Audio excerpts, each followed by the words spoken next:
Nag-retire na nga po si Sir Bernie Narag sa The Sisters of Mary as teacher po ng electronics.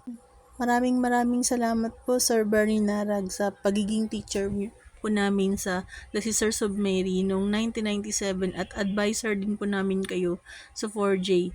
Marami po akong natutunan sa inyo sa electronics po. Sobrang bait niyo po na advisor po namin. Lagi lang po kayo nakangiti. Kahit po minsan mali po yung nagagawa namin, naka-smile pa rin po kayo sa pagtatama ng mali namin nagawa sa electronics. Maraming salamat sir sa inyo pong pagtuturo sa amin, sa service po na nagawa nyo. 33 years, wow! Hindi matatawaran po ang service na pagtuturo nyo sa The Sisters of Mary. Salute po sa inyo Sir Bernie Narag. Thank you po. God bless po. Enjoy niyo po ang inyong retirement, sir. Abang-abang na lang po kami sa post niyo sa Facebook. Thank you po.